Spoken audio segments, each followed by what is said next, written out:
비록 흩어져서 예배를 드리고 있지만 어느 곳에나 계신 하나님께서 우리 마음을 주장하여 주시고 인도해 주시기를 간절히 소망합니다. 창세기는 하나님의 창조 이야기로 시작합니다.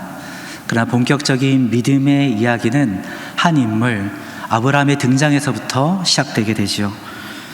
창세기에서 하나님은 바벨탑 사건 이후에 갑작스럽게 아브라함을 부르십니다. 그리고 그의 삶을 완전히 바꿀 한 가지 명령을 내리십니다. 그것은 바로 가라라는 말씀이셨죠. 아브라함 갑작스런 하나님의 부르심 때문에 나그네가 되어서 살아갑니다. 이전에 전혀 알지 못했던 길과 장소를 걸어가고 찾아가는 사람으로 살아가게 되죠. 하지만 그럼에도 본문에서 보면 아브라함은 하나님께 어떠한 질문도 하지 않고 그 말씀을 그대로 따랐던 인물로 그려집니다. 명령에 그대로 순종하여서 길을 떠나게 되죠. 이런 모습에서 아브라함은 믿음의 조상으로 알려져 있고 믿음의 가장 대표적인 예시적인 인물로 우리에게 알려져 있습니다. 또한 그는 그의 생애 후반기에 자신이 사랑했던 아들 이삭을 제물로 바치라는 하나님의 명령에도 순종했던 그 놀란 순종의 믿음의 모습을 보여줬던 인물로 우리에게 남아 있습니다. 그리고 그는 당대에 있어서 그의 삶에 있어서 죄악의 문제에 대해서도 관여하고 활동하게 됩니다. 먼저 자신의 조카 롯이 정착했던 소돔은 심히 악한 곳이었습니다. 너무나 악이 관여했기 때문에, 창궐했기 때문에 당대에 있었던 죄악의 문제로 대표적으로 언급되는 곳이 소돔이었고, 그곳 사람들은 부르짖음이 넘칠 정도로 죄악이 무거운 곳이었습니다. 일반적으로 정의가 실현되지 않는 곳, 그곳에서는 억압과 착취가 일어나게 되고 사람들은 부르짖게 됩니다. 부르짖게 되는 사람들의 수가 많아지고 부르짖음의 소리가 커지게 되죠. 예전에 믿음의 선배들이나 또 어머니 세대들을 볼 때 가끔씩 한숨을 쉬면서 주여 하시는 그런 소리를 들었던 기억이 납니다. 고난 앞에서나 또한 삶의 문제 앞에서 한숨 짓고 더 나아가 그 고통이 심각하게 되어질 때면 영혼은 고통 중에서 부르짖게 되고 맙니다. 그러나 그것을 삼키려 하다가도 결국 그것이 소리가 되어서 나오게 되는 상황들은 그 악이 정말 강하고 심각할 때일 것입니다. 소돔 땅에는 그런 부르짖음이 너무나 많이 있었습니다. 이런 상황은 아브라함의 삶과 대조적입니다. 아브라함과 하나님 편에는 의와 정의가 있었고, 멀지 않는 소돔 땅에는 악이 창궐하고 악이 만연했기에 부르짖는 소리가 더 크게 들려왔습니다. 이런 불균형의 상황, 문제적인 상황 속에서 어떤 무언가의 해결책이 필요했습니다. 하나님께서 먼저 해결책을 드십니다. 그것은 심판이었습니다. 함께 공존할 수 없는 상황 속에서 의와 정의의 편에 계셨던 하나님은 이 소돔 땅을 멸하시는 한 가지 선택을 이야기하십니다. 그러나 그것을 혼자 말씀하지 않고 아브라함에게 말씀하십니다. 그때 아브라함이 움직입니다. 그가 했던 것은 끈질긴 기도였습니다. 그의 기도를 살펴보면 크게 두 부분으로 나뉘어 살펴볼 수 있습니다. 앞에서는 문제의 상황을 다루는 내용이고, 뒤의 부분은 일종의 협상과 거래와 같은 모습을 보여주게 됩니다. 앞부분에서 아브라함은 마치 하나님께 바른 선택과 행위가 무엇인지를 가르쳐주는 사람처럼 이야기합니다. 첫째 질문에서 그는 이렇게 말합니다. 의인을 악인과 함께 멸하려 하시나이까 하나님. 그는 소돔 전체를 멸하려고 결정하시고 움직여 가시는 하나님을 향해서 잠깐만요 라고 말하듯이 이 말씀을 드립니다. 하나님께서 악인과 의인을 구분하여 심판하셔야 되지 않겠습니까? 그렇게 문제제기를 하는 것이죠. 하나님께 공정을, 정의를 하나님께 요구합니다. 하나님의 심판의 결정을 막아서며 먼저 질문을 던졌죠. 두 번째 질문에서 그는 의인의 숫자에 대해서 이야기를 합니다. 만일 소돔성에 의인이 있을 텐데 의인이 50명이 있더라도 그 성 전체를 멸하시겠습니까?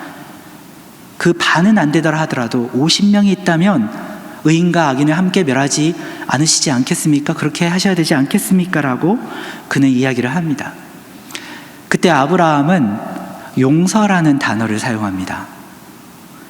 심판과 멸망이 중심 주제였는데 그는 하나님께 놀랍게도 용서라는 단어를 떠올리며 기도합니다. 조건은 의인 50명이었습니다. 그 정도가 있다면 하나님 그들을 생각하셔서라도 소돔을 멸하지 마십시오라고 그는 요청하고 있는 것이죠. 25절에서 그는 더욱더 강하게 이야기합니다. 주께서 이같이 하사 의인을 악인과 함께 죽이심은 부당하오며 의인과 악인을 같이 하심도 부당하니이다. 세상을 심판하시는 이가 정의를 행하실 것이 아니니까. 세상을 심판하실 분이 정의를 행하셔야 되지 않겠습니까? 라고 그는 이야기합니다. 감히 하나님께 경고하듯이 하나님이 하셔야 될 것이 무엇인지를 가르쳐 주는 것처럼 그는 담대하게 이야기합니다. 하나님의 거룩한 성품에 손상이 가지 않도록 해야 한다고 하는 성품에 호소하여서 그는 기도합니다. 그리고 그는 이 논리를 기초로 하여서 그 다음에 계속하여서 하나님께 요구하며 나아갑니다. 하나님의 용서를 위한 최소한의 숫자를 조금씩 낮추어 가기 위해서 무던히 애를 씁니다. 하나님은 심판만을 생각하셨던 그 하나님이 26절에서는 하나님께서도 용서라는 단어를 사용하십니다. 만약 그러면 내가 그들을 용서하겠다. 용서의 가능성을 하나님께서 받아들였고 아브라함의 논리를 인정해 주신 겁니다. 그런데 여전히 문제가 남았습니다. 왜냐하면 이제 의인 50명이 있을까 하는 의문점이었습니다. 아브라함은 고민이 되어서 일종의 흥정을 하나님과 하게 됩니다. 소돔을 용서하신 데 필요한 소돔을 용서하기 위해 필요한 최소한의 숫자를 조금씩 낮추어가는 일종의 거래와 같은 기도를 그는 이어갑니다. 때로는 티끌이나 재로 자신을 표현하기도 하고요. 그렇게 하나님의 동의를 구합니다. 설득의 심리학에서 쓰이는 모든 기법들을 동원하면서 하나님께 설득이 될 수 있는 모든 수사학적 기법들을 사용하며 하나님께 요청하고 때로 하나님께 아뢰며 논리로서 이야기를 하면서 조심스럽게 접근합니다. 그는 몇 번이고 용서를 위한 의인 정족수를 낮추기 위해 애를 씁니다. 약자인 입장에서 협상하는 것은 매우 어려운 일입니다. 강자 앞에서 자신이 원하는 것을 요청하고 그것을 얻어가는 과정은 매우 어려운 작업이죠. 그럼에도 불구하고 아브라함은 하나님 앞에서 계속해서 모든 설득의 방법들 동원하고 겸손하게 겸양을 있는 표현을 사용하여서 하나님께 요청하고 또 요청하여서 원하는 것을 구합니다. 아슬아슬한 심리적 줄다리기, 진땀 빼는 기도의 과정을 그는 이어가게 되죠. 혹자는 이 모습이 상업과 거래에 뛰어난 유대인의 모습과 닮아 있다라고 말하기도 합니다. 그러나 하나님은 그런 아브라함과 말씀하시고 그의 요구에 동의해 가십니다. 아브라함 마침내 10명이란 숫자에 이르게 되죠. 하나님은 동의하십니다. 아브라함과 하나님의 대화는 이렇게 마무리됩니다. 이 기도의 끝에서 양쪽은 일정한 합의에 이르게 되었습니다. 아브라함은 하나님께 용서와 자비에 대해서 요청했습니다. 하나님이 온 세상에 진실하고도 정당한 재판관이 되셔야 합니다라고 하나님께 요구하고 말씀을 드리고 아뢰입니다. 그리고 마침내 하나님을 움직여서 하나님이 용서하실 수 있도록 준비가 되실 수 있도록 합니다. 더군다나 용서를 위한 최소한의 의인수 10명까지 낮추었습니다. 여기까지 보면 아브라함은 진실로 담대한 믿음의 사람입니다. 소돔 땅의 부르짖음에 그는 귀를 기울였고 그 고통에 대해 문제성을 알고 있었으며 하나님의 의와 정의의 편에서 무언가를 하셔야 되는 데까지 동의했습니다. 그러나 그 심판으로 달려가시는 하나님 앞에서 하나님의 심판과 정의를 동시에 행하시고 또 용서를 행하셔야 됩니다라고 하나님께 간절히 기도하며 나아갔습니다. 그래서 우리는 아브라함처럼 담대하게 기도해야 됨을 오늘의 본문을 통하여서 배워가게 됩니다. 그런데 저는 또 한 가지의 사실을 나누고자 합니다. 그것은 아브라함의 기도의 결과, 그 결과를 생각해 보자는 것이죠. 아브라함 용서를 위한 최소한의 숫자가 단 10명이 될 때까지 끈질기게 기도했습니다. 하나님도 동의하셨고요. 그것이 기도의 결론이었습니다. 아브라함은 기도하면서 최소한의 필요한 숫자는 채워질 것이다 라고 생각했던 것 같습니다. 한편 10명의 숫자는 유대인들이 합법적으로 하나님과 거래할 때 필요한 최소한의 숫자라고 학자들이 이야기하기도 합니다. 그러나 우린 이 기도의 결론을 알고 있지 않습니까? 그의 기도는 응답이 되었습니까? 아닙니다. 철저하게 실패했다는 것을 우리는 알고 있습니다. 하나님의 계획은 바뀌지 않았습니다. 기도 후에 바뀌지 않았습니다. 소돔 땅은 유황과 불로 철저하게 멸망받았습니다. 결과적으로 아브라함의 기도는 응답받지 못했습니다. 여기에는 이유가 있었습니다. 아브라함의 기도는 커다란 잘못된 전제를 가지고 있었던 것이죠. 그것은 소돔 땅에 적어도 의인이 10명은 있을 거라는 생각이었습니다. 적어도 거기에는 무지한 사람들이 있을 것이다. 10명 정도는 있을 것이다. 그렇게 생각했던 그의 기도의 전제, 사실 그것을 논리를 기초로 하여서 했던 그의 모든 논리의 전제가 잘못되었던 것입니다. 그래서 그곳에는 의로운 사람이 10명이 없었고 하나님은 소돔을 철저하게 파괴하셨습니다. 그러나 아브라함이 틀린 것은 하나 더 있었습니다. 그것은 10명이란 숫자가 아니었습니다. 그가 틀린 것은 어딘가, 소돔 땅 어딘가, 세상 어딘가 의로운 사람이 있을 것이다라는 생각이었습니다. 예레미야서에서 하나님은 예레미야에게 이렇게 말씀하십니다. 10명이 아니라 예루살렘에서 무죄한 사람 한 사람을 찾으라고 요청하십니다. 예레미야 5장 1절에서 이렇게 말씀이 기록되어 있습니다. 너희는 예루살렘 거리로 빨리 다니며 그 넓은 거리에서 찾아보고 알라. 너희가 만일 정의를 행하며 진리를 구하는 자를 한 사람이라도 찾으면 내가 이 성읍을 용서하리라. 한 사람이라도 찾으면 내가 이 성읍을 용서하리라.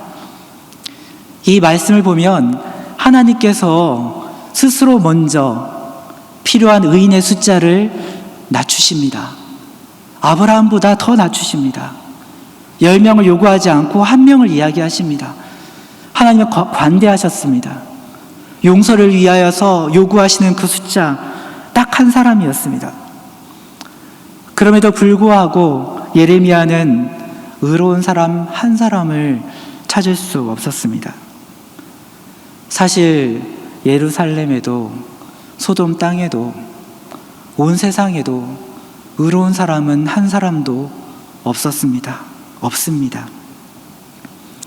아브라함은 잘못된 전제를 가지고 기도를 했고 소돔의 파괴를 막지 못했습니다.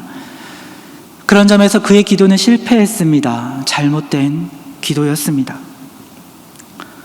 그렇다면 아브라함의 기도는 완전히 잘못된 기도였을까요? 아닙니다. 비록 잘못된 전제에서 출발하였지만 그는 바르게 기도했습니다. 하나님께서도 기도 중에 그를 꾸짖지 않으셨습니다. 아브라함은 세상의 부르짖음, 울부짖음을 들을 수 있는 마음을 가지고 있었고 길을 열고 하나님께 구합니다. 심판을 생각하셨던 그 하나님께 정의를 요청하고 용서를 요청합니다. 세상 가운데 고통받는 사람들의 문제를 해결해 달라고 주님께 아뢰며 모든 것을 심판하지 말라고 하나님께 기도합니다. 그의 기도의 전제는 잘못된 것이지만 그 기도 전체가 잘못된 것은 아니었습니다. 불의하고 혼란스러운 세상 속에서 하나님께 정의와 질서를 요청합니다. 아브라함 자신이 그러한 세상을 간절히 원하면서 하나님께 그러한 세상을 만들어 달라고 요청합니다. 그리고 창세기 때부터 하나님께서 하셨던 그 일을 지금 이곳에서도 지속하셔야 됩니다. 하나님 그렇게 하십시오라고 요청합니다. 창조 이전에 세상은 혼돈 가운데 있었습니다. 창세기 1장 2절은 이렇게 기록합니다. 땅이 혼돈하고 공허하며 흑암이 깊음 위에 있고 하나님의 영은 수면 위에 운행하시니라. 그때 하나님이 말씀하십니다. 빛이 있으라.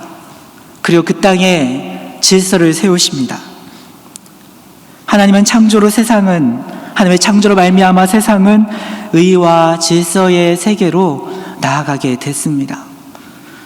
아브라함은 기도 가운데 세상의 혼동으로 말미암는 부르짖음을 들고 하나님께 보여드리며 기도합니다. 창조 이후로부터 하나님께서 하셨던 그 일을 지금도 이루셔야 합니다. 그 일을 행하십시오라고 요청합니다. 또한 그는 한 가지 사실을 기도 가운데 알게 됩니다. 이 땅에는 의인이 하나도 없다는 사실을 철저하게 깨닫게 됩니다. 인간 세상 가운데 의로움, 하나님께 요구할 수 있는, 논리를 펼 수 있는 의가 피조 세계 가운데, 인간 가운데 불가능함을 그 오랜 기도의 씨름을 통해, 땀 흘리는 진땀 빼는 기도의 시간을 통해 그것이 허망하다는 사실을 깨닫는 결론을 경험하면서 알게 됩니다. 그리고 그 또한 하나님으로 말미암는 절대의, 하나님으로 말미암는 메시아 구원자를 요청하고 간구하고 기다리는 그 마음을 가진 한 사람으로 되어 갔을 것입니다. 그는 메시아를 기다리는 한 사람으로 적어도 기도의 경험 이전보다는 더 알게 된 사람이 되었을 것입니다. 아브라함은 의로운 사람이었기 때문에 기도할 수 있었던 것이 아니었습니다. 그는 기도의 출발점부터 사실은 틀렸던 것이죠. 그러나 그의 기도는 잘못된 기도가 아니었습니다. 기도함으로써, 기도의 경험을 함으로써, 기도 안에 자신을 둠으로써 하나님이 창조 이후로 하신 일에 동참하게 됩니다. 더 원하는 사람이 됩니다. 하나님께 아뢰는 사람이 되고 하나님이 원하시는 것을 더 이해하는 사람이 되어갑니다. 그는 기도를 통하여서 다른 사람으로 점점점 되어갔을 것입니다. 적어도 조금 더 변화하게 되었습니다. 그러므로 우리도 불완전하지만 이 불완전한 상황에서 기도할 수 있습니다. 기도를 함으로써 우리도 하나님의 마음을 더 알게 되고 이 땅 가운데 하나님께서 하셨던 일을 더 이뤄가기를 원하고 소망하고, 그래서 하나님의 마음으로 동참해가는 힘과 마음을 더 얻는 사람이 되어갈 수 있습니다. 주님, 진실로 이 땅에 의인은 하나도 없습니다. 그리스도의 구원이 지금도 이 땅 가운데 혼돈과 무질서함에서 신음하고 때론 부르짖음에 목소리를 낼 수 없는 눈물을 흘리는 사람들에게 하나님의 의와 구원이, 현실적인 구원이 지금도 필요합니다. 주님, 오셔서 하셨던 그 일을 지금도 이루어 주십시오라고 기도해야 합니다. 그 목소리를 내는 것, 그렇게 기도하는 영혼이 되어가는 것은 우리에게 축복입니다. 하나님은 아브라함의 기도를 다 들어주셨습니다. 아브라함에게 너 이렇게 애쓸 것 없다. 50명, 45명, 40명 말하려고 하지 소용없다. 의인이 없거든. 그렇게 기도에서 먼저 말씀하지 않으셨고 그 모든 기도의 과정에 동참해 주셨습니다. 함께 하셨습니다. 그 과정을 통해서 아브라함이 깨닫게 되어야 될 것이 무엇인지를 아셨고 그 기도를 통해서 아브라함이 하나님의 마음을 더 알도록 만들으시고 초대하셨습니다. 우리는 완전한 사람이 되어서야 기도할 수 있는 존재가 아닙니다. 여전히 불완전하고 부족하지만 하나님께서 우리의 기도의 파트너, 짝이 되어주시는 하나님이 온전하시기 때문에 우리는 온전하게 기도하며 나아갈 수 있습니다. 네, 그러므로 우린 다시 기도해야 합니다. 그리고 사실은 기도할 수 있습니다. 우리의 전제가 틀리고 여전히 우리도 연약하고 사회 구조적인 악의 실체도 보지 못하고 헤매고 때로는 가해자가 되기도 하는 우리의 삶의 속에서도 때로는 욕망과 생각에 뒤틀린 상황에서도 우리는 기도할 수 있으며 기도해야 합니다. 그 기도의 자리에서 하나님이 계시기 때문이고 하나님과 함께하는 자리에서 우리는 하나님을 더 알아가게 되고 주님이 원하시는 일에 동참할 수 있게 되기 때문입니다. 이제 내일부터 사경회가 시작됩니다. 무엇을 기대하십니까? 우리 주님께서 온전하시기 때문에 우리를 초대하시기 때문에 우리는 기도할 수 있습니다. 어떤 상황에서라도 우리는 기도해야 하며 어떤 상황에서도 우리는 기도할 수 있습니다. 주님이 다 들어주시고 응답하시고 이끌어 주시기 때문입니다. 대화의 짝으로 우리의 기도를 인도하시기 때문입니다. 그 주님을 기대하면서 기도의 자리로 나아가는 저와 여러분 되시기를 간절히 소망합니다. 함께 기도하겠습니다. 온 땅의 주인 되신 하나님, 아브라함은 기도하면서 또 그 결과를 보면서 이 땅에 의로운 사람이 하나도 없다는 사실을 깊이 깨닫게 됩니다. 또한 진실로 메시아의 구원이, 그리스도의 구원이 이 땅에 필요함을 알게 되었습니다.